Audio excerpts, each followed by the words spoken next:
Now, the greatest radio shows of all time. Suspense. The Shadow Node. Washington calling David Harding, counter-spy. Classic radio theater. The Great Gildersleeve. Fibber McGee and Molly. Dragnet. Gunsmoke. The Lone Ranger. Now, step back into a time machine with your host, Wyatt Cox. Good evening, friends of the Inner Sanctum. Ann-Sothern stars in the MGM radio adaptation of her movie roles as Maisie. This episode of the show, originally broadcast October 11th, 1951, has to do with Aunt Hattie. Hiya, babe. Say, how about a... Ouch! Does that answer your question, buddy? The Adventures of Maisie, starring Ann-Sothern.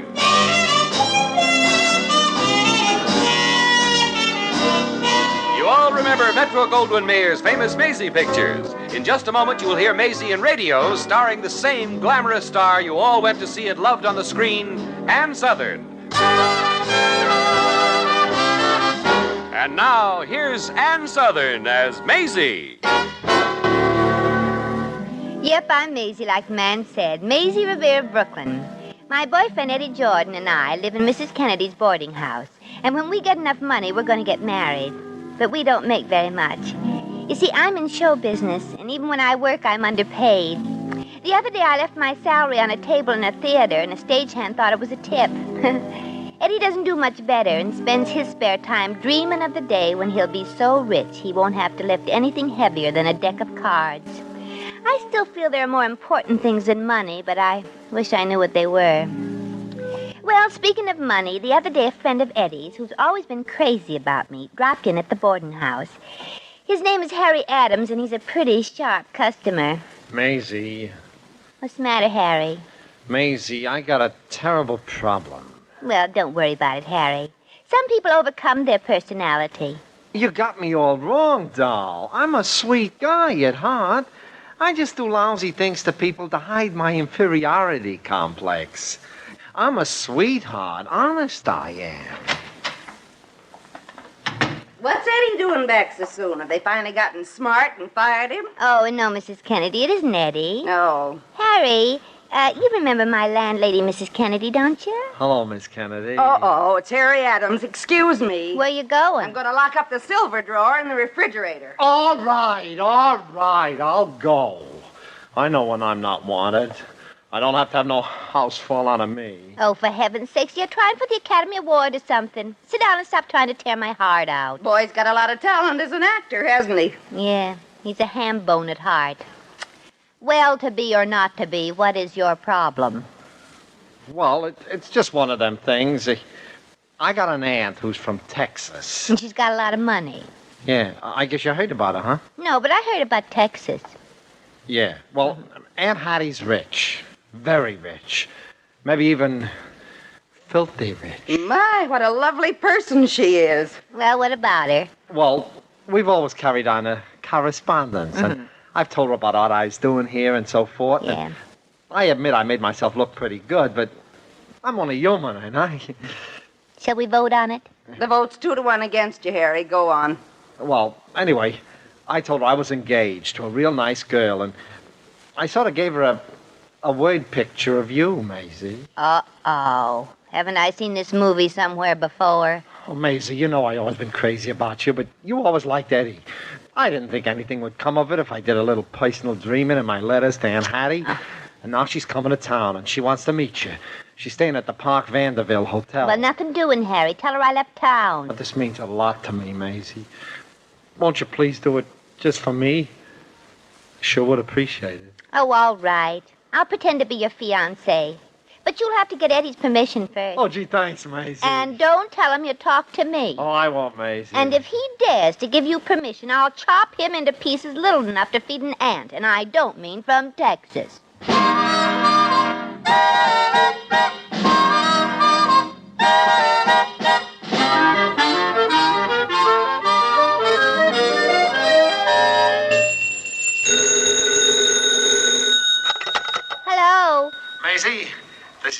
temporary fiance, Harry Adams. Harry? Oh. Oh. You mean Eddie gave you permission? Sure. Why, that heel. Maybe I am going with the wrong guy after all. That's what I've been telling you for years, doll. Of course, he did drive a pretty hard bargain, but I didn't mind. Now, wait a minute. Don't tell me Eddie charged you for giving you permission. Who does he think he is subletting me out like this? Oh, he didn't mind at all. The only problem was getting together on terms. Oh. You had to haggle over the price, huh? Well, he said that since you'd be pretending to be my fiance, I'd probably get a chance to kiss you. And that you had soft, lovely lips and kissed like a dream. What can I say? I give in. Wait till he gets home tonight. Well, go ahead and tell me. What kind of a rental did he get for me? He traded you to me for a pair of skis. Well! He promised me he'd break the news to you tonight. He's gonna stop and get the skis on his way home. Good. He can try breaking the news on me, and I'll try breaking the skis on him. Right where it'll do the most good.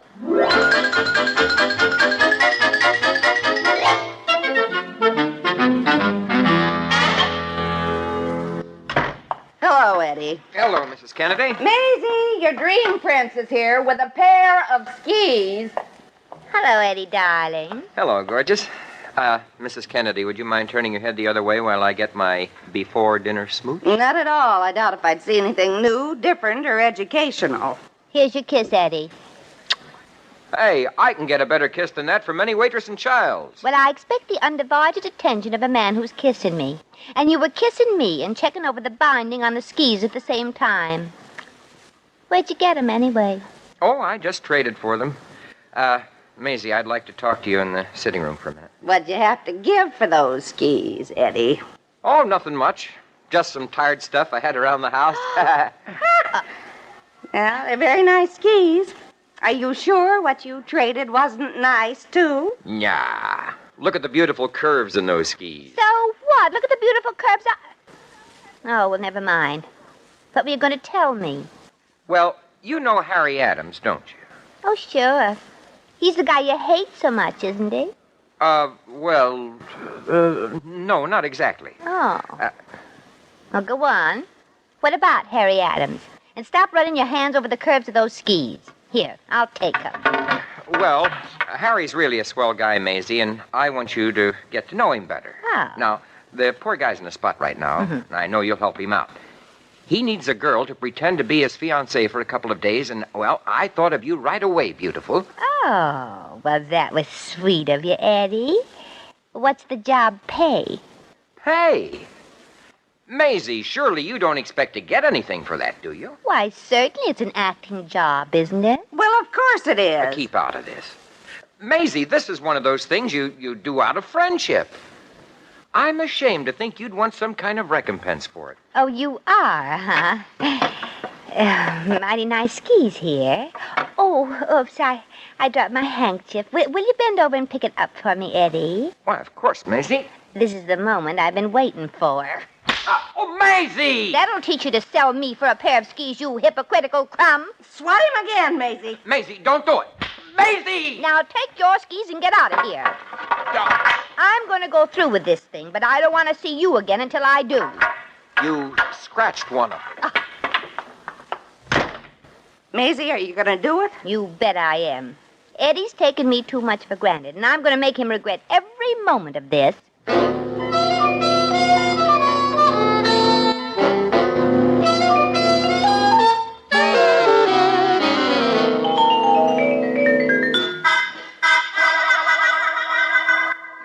Well, Harry, so this is Maisie Revere. That's right, Aunt Hattie. Maisie, this is Aunt Hattie. Hello, Aunt Hattie. Well, hi. And this man with the unhappy face is Eddie Jordan. Very funny. Oh, very funny. I don't know how this here hotel furniture is, but sit down, all of you. No, thank you. I prefer to stand. Oh, you're looking just fine, Aunt Hattie. How's everything in Texas? Well, it ain't so good, nephew. You see, we're having a lot of financial trouble. Oh, I didn't know anybody from Texas ever worried about money. Oh, sure we do, son. Well, we don't know what to do with the darn stuff. It keeps accumulating so blame fast. You see, my only worry is my money. Gee, I'd love to share your worries with you. Maisie, you sure are a pretty thing. I don't know how Harry managed to get you, unless he used a lasso. No, he used a pair of skis. You know, I haven't even seen you two kiss each other. Do they do that any different up here? No, it's all the same, Mrs. Adams. You wouldn't be interested. I was asking Maisie. Oh, what do you say, darling? Shall we show Aunt Hattie? Why, of course, Harry, sweetheart. Hey, not now. Well, why not, Eddie? After all, it's Harry who's engaged to me, not you. Well, it isn't fair for you two to be smooching in front of me. I haven't got a date. Well, you can have Aunt Hattie. Sure. Come on over here and pucker up, boy. No, I'd rather not. Some other time, maybe. Sissy. Well, go ahead and kiss her, Harry. Okay, Aunt Hattie. Come here, you gorgeous thing. Any time you say, you handsome devil. Don't overdo it, Maisie. Well, now that's a real kiss. But don't you think he's bending her back a little too far? Hey! Whoa! Harry! Maisie! Don't interrupt him, Eddie. Maisie, stop already. Wow. Boy, I don't care what happens to me now. I've lived. Well, we've got to be running along now, Mrs. Adams. Oh, just call me Aunt Hattie. Well, how about you folks having dinner with me tonight? Oh, that'd be lovely, Aunt Hattie. Oh, Harry, here, just in case you have any little expenses on the way. Yeah, here's a little money. Gee, $100 type bill. Oh, thanks, Aunt Hattie. Is it real? Come on, let's go. Well, goodbye, Aunt Hattie. See you tonight. Goodbye, Aunt Hattie. Goodbye, nephew. Oh, you folks get here around 7, you see. We'll go out and locate a real classy French chuck wagon. Now, listen, Harry. What was the idea of kissing Maisie like that? Yeah, but Eddie, old pal, I couldn't take a chance of faking it right in front of Aunt Hattie. Oh, no, Eddie. She moved right in for a close-up. And besides, I was carried away. I couldn't help myself. You were right about Maisie, Eddie. She kisses like a dream. For Pete's sake, do you want to spoil her? You're not so bad yourself, Harry. Oh, believe me, little lady, I loved every moment of that kiss. Maisie, I can't tell you how much I appreciate what you're doing to me, for me. Well, I'm having a good time, too, Harry. Listen, you two, fun's fun and all that, but I'm calling this whole thing off. It's no deal, Harry. Eddie, you can't do that to Harry. It isn't fair. Besides, if I have to quit now, you'll have to return the skis. Oh, yeah, that's right. And you're really crazy about those skis, aren't you? Yeah, they're beautiful. Well, that did it. If you don't think more of me than you do of a pair of skis, I'm through. Eddie Jordan, you've just lost yourself a fiancé. Consider yourself disengaged. Maisie! You heard me. And Harry. Yeah, Maisie? I just want to announce that from now on, I'm available.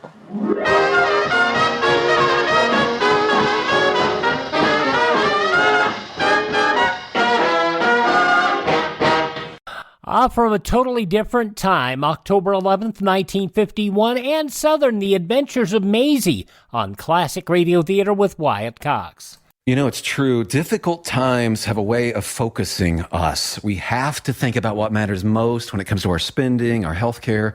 No doubt. This is why so many people are joining Medishare right now.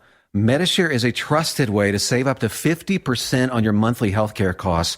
More than 400,000 people have already made the switch. It's pretty obvious why, too, especially now during this challenging season with healthcare costs and out-of-pocket expenses going up. Medishare can save you a lot of money. The typical family saves $500 a month. And Medishare is a Christian healthcare sharing ministry that's worked beautifully for 29 years. There are different options to choose from to fit your budget. I'll give you the number here in a second, and if you call, you can get a price within 2 minutes. Maybe now is the perfect time to make the switch and start saving. Here you go. Call 833-34-BIBLE. That's 833-34-BIBLE. 833-34-BIBLE. Thank you for listening to Classic Radio Theater with Wyatt Cox. We return to ann-sothern in The Adventures of Maisie from October 11th, 1951. And now, back to Maisie. Eddie, you mean she really broke off her engagement to you? Well, that's what she said, Mrs. Kennedy, but I can handle her. Why don't you try making her jealous? You could pretend you'd suddenly fallen madly in love with me. Mrs. Kennedy, that would strain the acting abilities of a Barrymore, and I'm just an ordinary person. Don't flatter yourself. Here she comes. I'll show you how I do this. I can't wait to see. I'll just sit here with my paper and listen. I'll apologize to her, and she'll say she forgives me and she loves me, and, well, that'll be that. Hello, Maisie. Hello, Mrs. Kennedy. Hello, gorgeous. Drop dead. Now, Maisie, this is going to be a wonderful evening on somebody else's money. Let's not start it out wrong. Okay, let's start it out right. Why don't you stay here? Give it to him, Maisie. All right, Maisie, I guess I deserved that crack. I was sort of a heel to trade you for those skis. That you were. And if you had a chance to do it all over again, you'd do it again, too. That's telling him. Look, baby doll, I'm apologizing to you. I'm begging you to forgive me. Well, get down on your knees, then. Maisie. Go on. Well, okay. This I gotta see. Okay, honey, here I am. I'm telling you that I love you, and I'm asking you to forgive me. Come on, honey, say those words that mean everything to me. Drop dead. Maisie, after I got down on my knees, that's unethical. You seem to forget that we're engaged. Oh, well, I broke that engagement off. Another thing, Eddie, you can consider that I'm returning the engagement ring you never gave me. What do you mean? I gave you a beautiful diamond engagement ring. Yeah, but the next day you got it back from me and hocked it. Well, I thought I was making a good investment with the money. Some investment, I'll say. A horse called Barfly at Tropical Park. He was supposed to move to the rail and lead all the way. Instead, he put his foot on the rail and waved goodbye to the other horses. No, I'm through, Eddie. You know what this means, don't you, Maisie? Yeah. Now I don't have to pick up your dinner check anymore. Touche. Okay, Maisie, if that's the way you feel, so okay. I'm going upstairs. Let me know when Harry Adams arrives. I will if I happen to remember. Maisie, are you really serious about this? Well, I was serious. But I didn't think he'd give me up so fast. Gee, he quit right away, didn't he? Yeah. Of course, you managed to discourage him a lot. Well, he still deserves it, Mrs. Kennedy. Would you like to get traded for a pair of skis? That depends on who I was traded to. To Clark Gable, yes. Well, I guess that's Clark now. Hello, Maisie. Hello, Miss Kennedy. Hi, Harry. Hold on to your jewelry. The boy bandit of Brooklyn is here. Oh, Miss Kennedy, that ain't fair to me. I'm really a nice guy. I'm a sweetheart. I wouldn't steal a thing. Yeah, he's really all right, Mrs. Kennedy. You just got the wrong impression once because you caught him leaving the house with an umbrella in each pants leg and your cuckoo clock under his coat. I guess I'm just overly suspicious. I was gonna have the clock fixed for you. He claims the bird was coming out backwards and oohing before it cooped. That's right. Here's an orchid for you, Maisie. Oh. I used some of that money Aunt Hattie gave me. Open up the box. Oh, Harry, it's lovely. Oh, it's nothing, Maisie. What's $20 to me where you're concerned? I'm sorry I didn't have time to write a card, but it would have said, to a charming, intelligent, and beautiful girl from someone who thinks of her always. Oh, that's sweet. What a cornball. Oh, wait. There is a card in here, Harry. There is? Here, give it to me. I don't remember exactly what I wrote on it. Let me see. Yeah. It says, to Shirley with love from the big bad wolf. And there's a card in here from somebody called A. Nathan Wolf. I must have picked up the wrong box by mistake. Yeah. Well, I guess Shirley will probably get your orchid. It's a little bigger than this one. Yeah, that was a smooth out. Hello, Harry. Hello, pal. Oh, look at the orchid Harry brought me, Eddie. Isn't it beautiful? Yeah. Did he win it in a crap game? It cost $20, didn't it, Harry? Well, Eddie, I wouldn't think of taking your girl out without buying her some flowers. Fine. It looks like you might get to keep her, Harry. Eddie, what are you trying to do? Get a pair of skates out of him, too? Come on, let's go.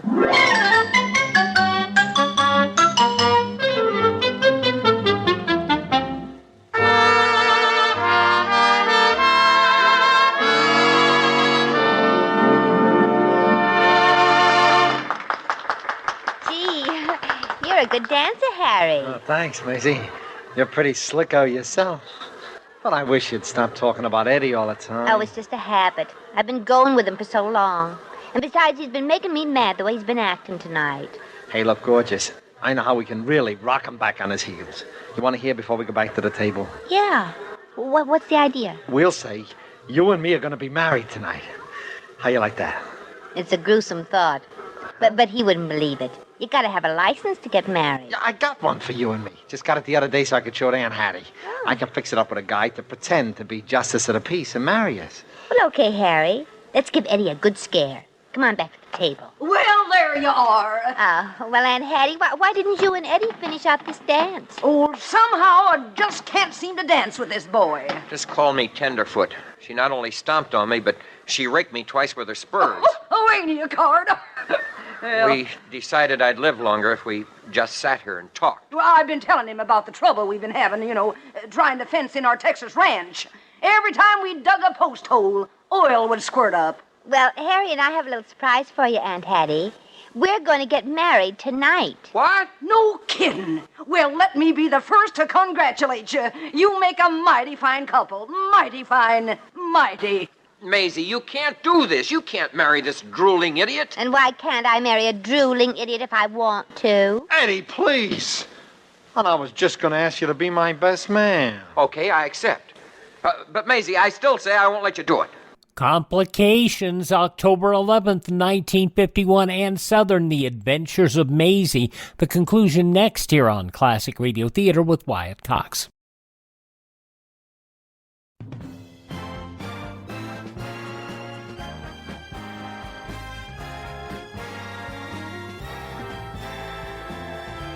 Now on Classic Radio Theater with Wyatt Cox, the conclusion of The Adventures of Maisie, October 11th, 1951. Where are you going to get married?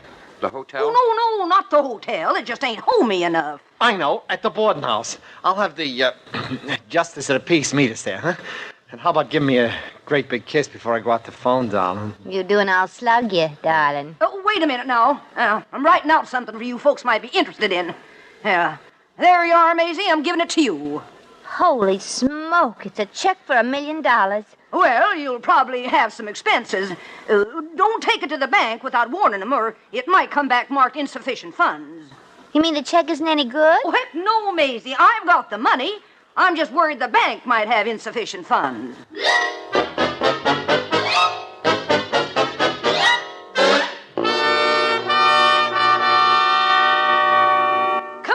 Now let's get on with the wedding so we can start. Well, I'm ready. So am I. Maisie, you can't marry this monster. On with the ceremony, Justice.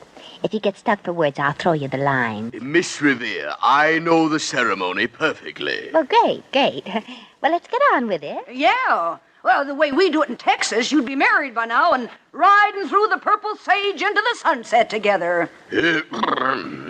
If there's anybody here who knows any reason why these two should not be joined together in the bonds of matrimony, let him speak now or forever hold his peace. I'd like to say something. She can't marry him. She doesn't love him. Of course she loves me, don't you, Maisie? Well, you don't think I love you, do you, Eddie? When was the last time you took me out anywhere? Well, how about last Saturday? That was a big night.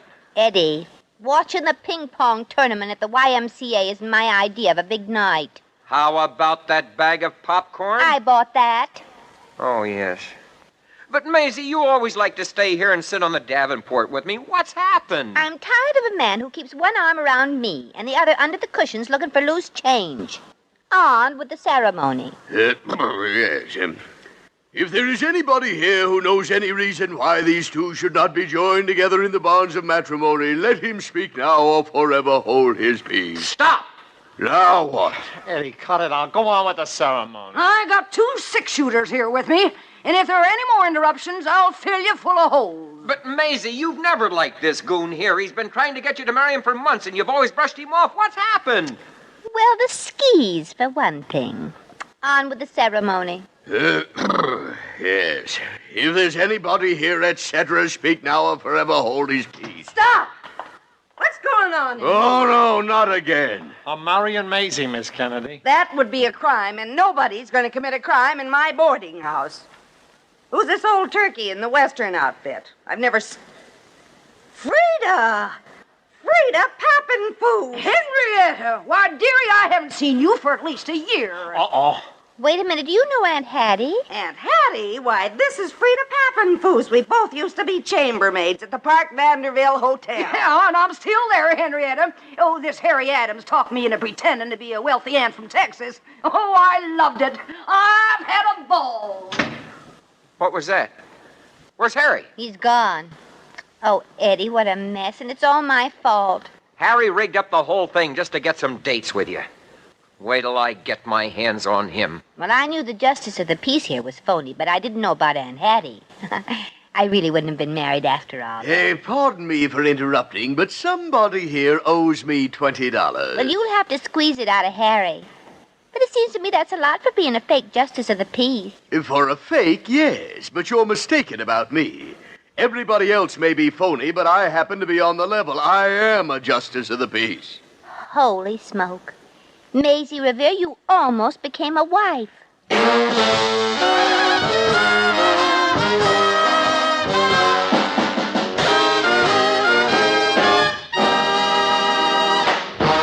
Well, that was as close as I've been to being married in a long time. I haven't seen Harry since that night. Neither has Mrs. Kennedy. And she wants to see him, too. He took her cuckoo cock again as he rushed out. The whole thing did Eddie a lot of good just the same. He takes me out to dinner and a movie 2 or 3 times a week. Starting next week, he says. And he's quit playing pool and has taken up billiards. As for the skis, I got them as a consolation prize, and I went skiing on them, too. Sometime I'll tell you about all the interesting people I met in that hospital. Well, I gotta meet Eddie for lunch in a few minutes. I better be sure to bring some money. I know Eddie won't. Come on, Feet. Let's go.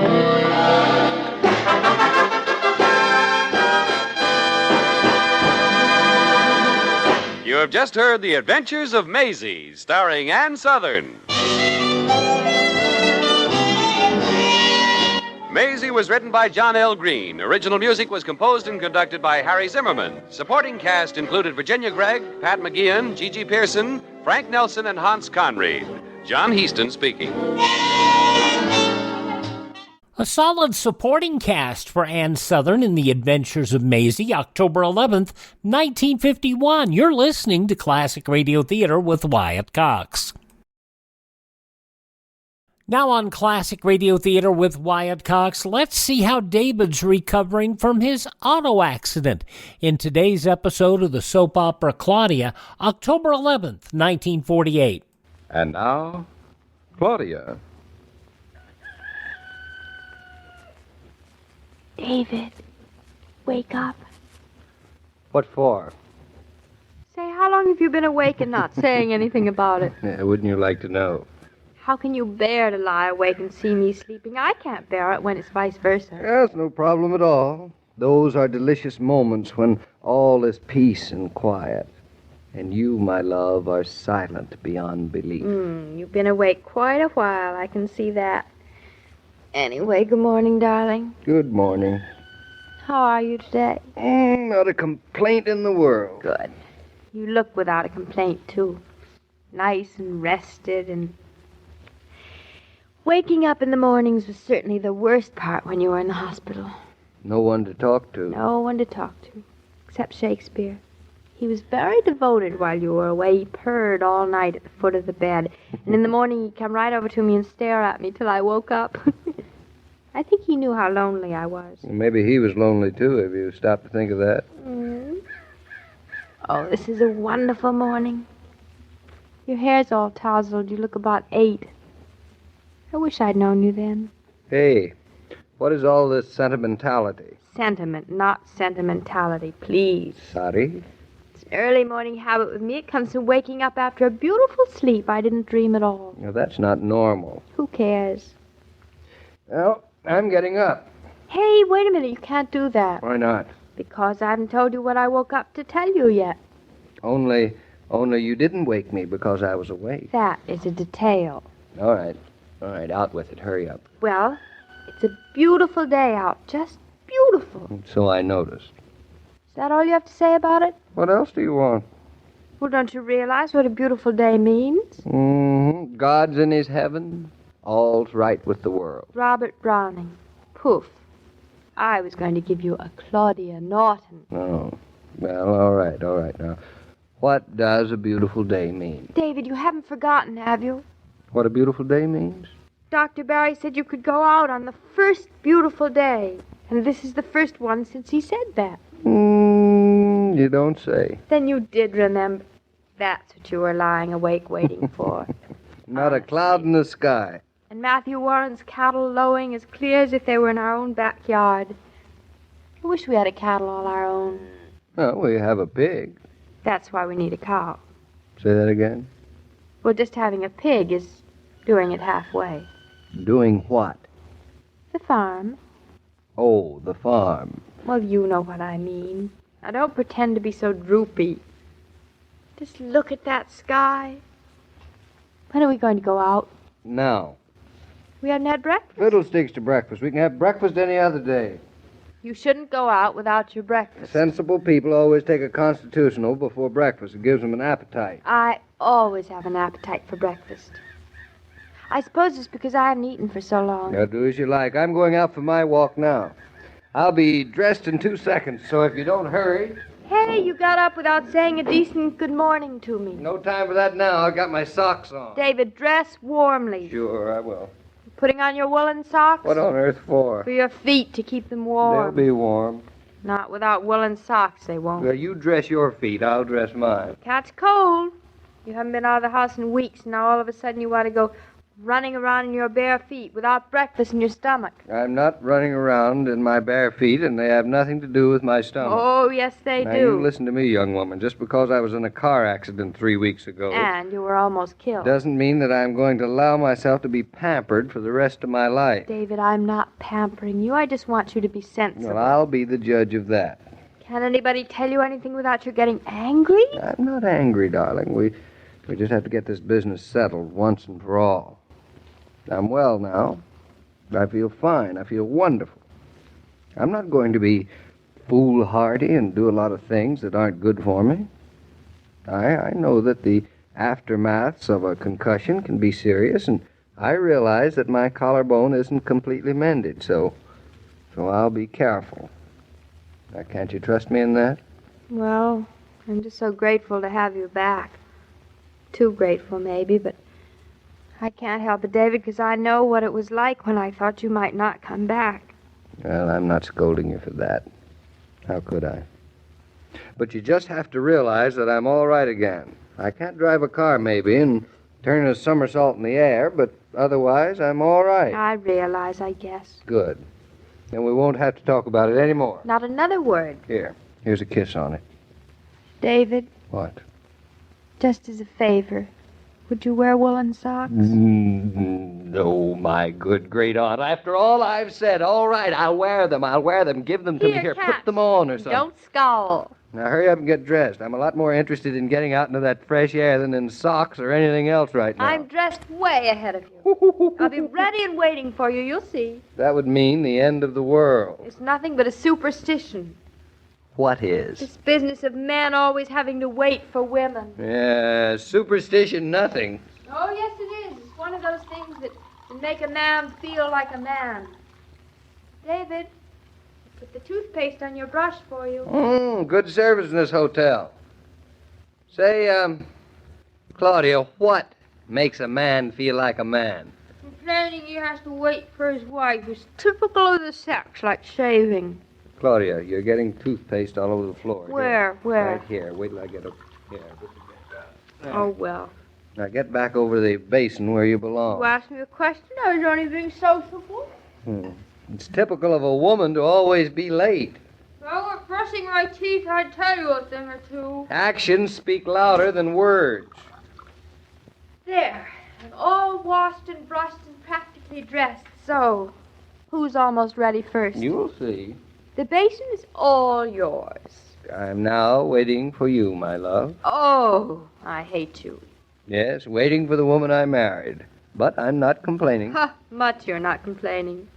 My only complaint, and it's a small one, is that man the bachelor is not sufficiently forewarned about man the husband.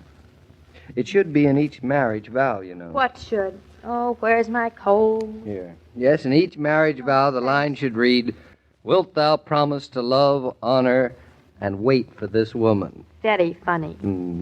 Too true to be funny. Well, you don't have to put yourself out anymore. I am ready. Oh, so quick? Oh, such cutting sarcasm. Allow me to tell you, woman I wait for, that you are a very cute trick in those slacks. Sweet talk won't make up for what else you've said. Didn't expect it would. Come on, let's go. The day waits without. Without what? Oh, I will ignore what you consider humor. After you, madame. Such a beautiful day, too. Much too beautiful to be kept waiting. Without. My goodness, the house is still. Mama must be asleep and Bertha's giving the baby his bottle. He's quiet, too, for a while. I guess Fritz is up at the barn. We are lucky, aren't we, David? You bet we are. Knock wood. Maybe I ought to go kiss the baby good morning. You just said he was asleep.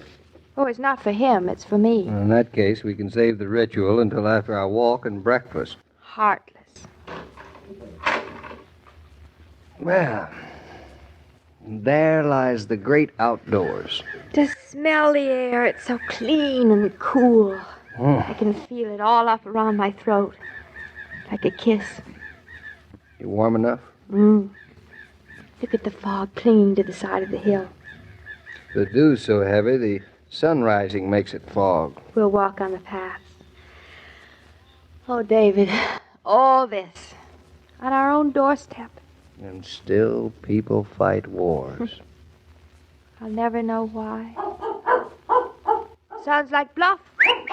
Hey, Bluff! Somebody told him you were going to be out this morning. Great Danes don't have to be told. No dog does. Look at him come running across the fields. Over the fence he went. Look at him. He's been visiting Matthew Warren's police dog. Bluff and she are great friends. Nothing serious, I hope. I don't think so. Yet. Hey, come on, boy. Easy, boy. He's so excited at seeing you. Come on, easy, Wonderful. boy. Oh, hello there, Bluffo. Hello there, you big Gosh, fella. it must Come be on. awful to be a family without a dog. It's not a family without a dog. Or a man. Say, Bluff, you want to come for a walk with us, boy? I'll say he does. David, look how he wags his tail. He looks as if he was doing a rumba. All right, then, Bluff. Now, you can come along. But let me tell you something now. Now, listen. Hold still. Listen. Shh. Now, quiet. Now, you'll have to be very quiet about this walk you're going to take. I don't think he's bright enough to understand English. Well, he understands, but it's not the English. Which way will we walk? How about the path to the hill? The sun's rays are at such a slant. The days have become so short. It's 3 weeks since you were out, darling. 3 long weeks. So it is. Well, nature seems to have made the most of them, hadn't she? She doesn't have to wait ever for anything. Next thing we know, the leaves will be all on the ground, and it'll be winter. Winter's so bare. Oh, you'll like it in the country. Quiet and white and private. Maybe I will like it when the snow comes. No day, spring, summer, winter, nothing could be like today. All the color, all the ripeness. Look at it. Most people think that fall is sad. They're crazy, it isn't. Fall is summer, all worked up into a state of excitement. So excited it just can't bear it anymore. All the leaves changing color, apples falling off the trees, the wind coming to after the heat, whipping everything up. The whole pace of everything is different. It's as if life had grown and gathered its strength all summer, and now it's quickened. All at once everything's different. I can feel it right through me. It's like having a taste of eternity. What greater gift or privilege? None. Except maybe that you're here and... And that we're having our taste together. The world can have its eternity, darling. I have you. Next time you're buying household supplies in the grocery or drugstore, step over to the display rack and pick up one of those handy carry-home cartons of Coca-Cola. The 6-bottle cartons are only $0.25, and they provide refreshment for the family and hospitality for guests. Say, Joe, have you got a moment? Certainly, David. What's up? I just thought you might like to come up to our hill and take a good look at the countryside. Oh, I certainly would like to do that, David. It's quite a sight. If I were an artist and saw it, I'd stop painting. You know, I suspect that you're going to hate the day you have to start going back to work. That day is. It's tomorrow or the next, too. I'm well again. It's time to get back into harness. Yep. What must be done, must be done. Yeah, Roger's coming up tomorrow to say hello. Suppose he'll be happy I'm coming back to the office, or am I being conceited? Well, any other man would be delighted, but your partner's a very exceptional gent. I wouldn't predict his reactions. No, not Roger's. Well, we'll see. Now, about this view from the hill. Well, I'll be with you as soon as I say that every day, Monday through Friday, Claudia comes to you transcribed with the best wishes of your friendly neighbor who bottles Coca-Cola.